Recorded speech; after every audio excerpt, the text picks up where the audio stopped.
Hello, Monarch Nation. This is Monarch Man. Yes, I am back on YouTube. I'm posting this video not to TikTok. This is a YouTube video.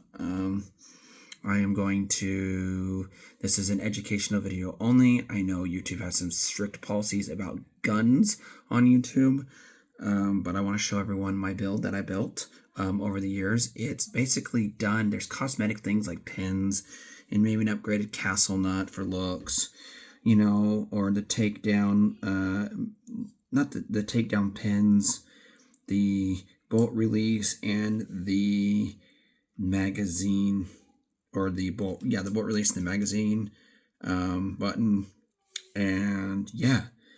So what my mind can produce, or what I can remember, I'll tell you the parts that are on this. I don't know the exact model numbers of everything. Sorry, I keep looking at the gun of this rifle, but I'm going to do the best that I can and tell you. First, I'm going to tell you the parts on it, and then you will see the rifle. So you guys would be like, that no parts will be like, oh, okay. We'll go from there. So anyway, here we go. I have the... it is the Surefire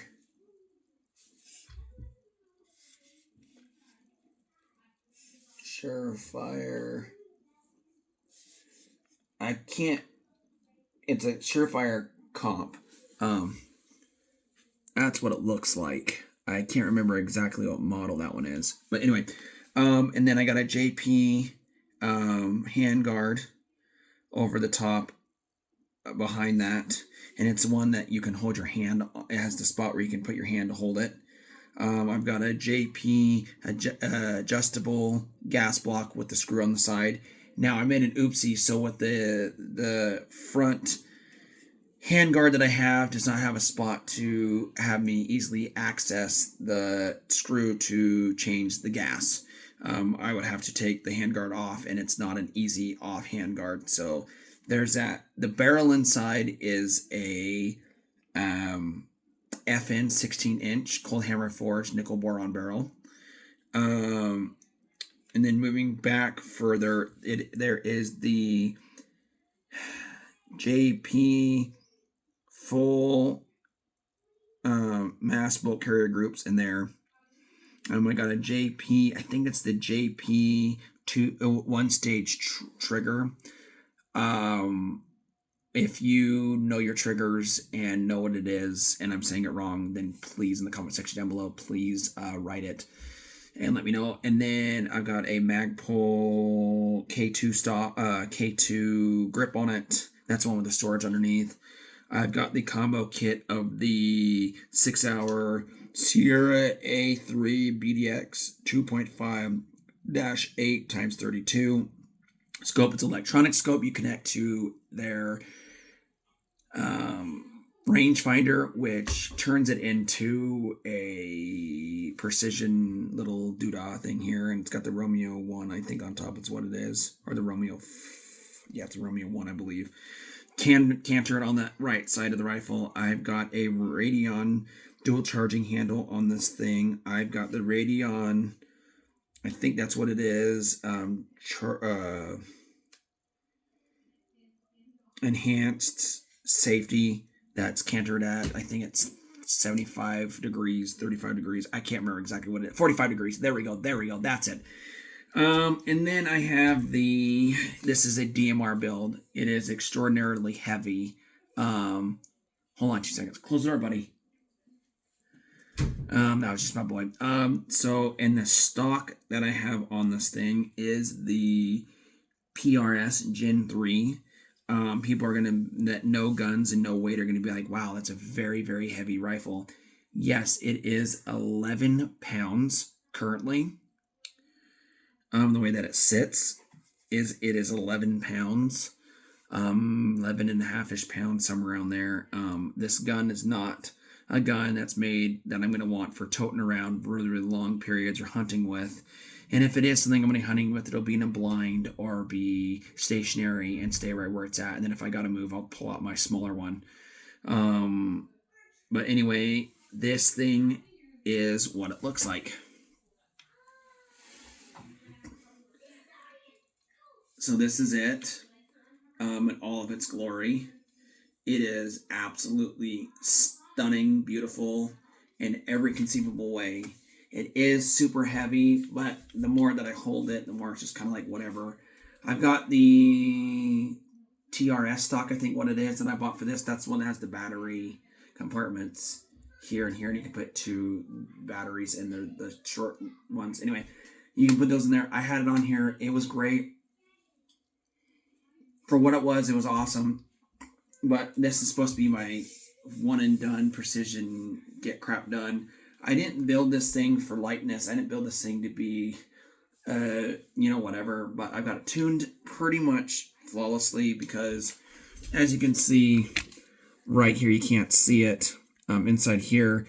I had such a light spring in here. Oh, and I have this Super 42 enhanced Geisley spring in here. Yeah, and what ended up happening with my Geisley spring I put that in there and I added another tungsten weight to it, and I'm pretty sure I got it tuned correctly, because before this thing was absolutely horrible, absolutely the worst. It was jamming up, it was slamming against the receiver or right here, and it was jacking the receiver like crazy, and you could start to feel that it was eating away at it, and I was like, that's a no-go. So yeah, this is my rifle so far. Give me some comments in the comment section down below. Yes, it is 11 pounds, 5 ounces, something like that. And a lot of people are going to be like, that thing's so heavy, you're not going to want to carry it around. But here's the thing is if I get a sick sling on it that I can hold it like this, you know what I mean, and can put my weight on it, you know what I mean, and hold it up, I can hold it for a lot longer. And it'll get me to get some lbs off me, because it'll make me sweat, make me get some weight, make me feel cool. But anyway, yeah, guys, that is my... Oh, not most importantly, but I forgot to tell you, the upper and the lower receiver on this thing they're from Logan, Utah, and it's 3rd Gen Tactical. So when I first got this rifle and built it out, I had a carbon fiber stock or foregrip on here, and it was sweet. I kind of wish I would have kept it, but I sold it to a buddy that does 3-gun and needed it worse than I did, and I just love this look. So this thing's going to be an absolute tack driver. It's going to get crap done. I just know it. I'm probably going to end up buying 10-round magazines for underneath here, so they sit kind of like here, just so it's super easy to put on and off. So when I'm in prone position, it's easy. So anyway, this is my build. So, yeah, so YouTube, I'm not monetized yet. I was on the fast track of doing that, but I got out of YouTube and went to TikTok and tried putting videos from TikTok over to YouTube. But what ended up happening with that was it was bad, because it was when Universal Studios, whatever, Universal Music had TikTok got all the rights for the music, put them on there. AKA, I took the videos from TikTok, put them over to YouTube, and YouTube was like, infringing of music, copyright infringement. They would shut my videos, they'd completely delete my videos, or stop my videos, or mute them. And so it was really, really, really, really, really, really annoying. But anyway, I got this guy on here, and I don't know. Let me know if this thing looks cool. Let me know if it's too heavy. Let me know if it's what it is. It's gonna get a bipod on the front. Anyway, and then if anyone wants to see any more of my other rifles, yeah, I got a few that I could show off.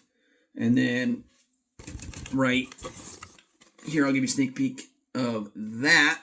Well, I can show you that build if you guys want to. But anyway, guys, this is Monarch Man. There's a lot of people out there that tell me don't do videos on my rifles. But you know what? I love them too much, and I can't help but show them.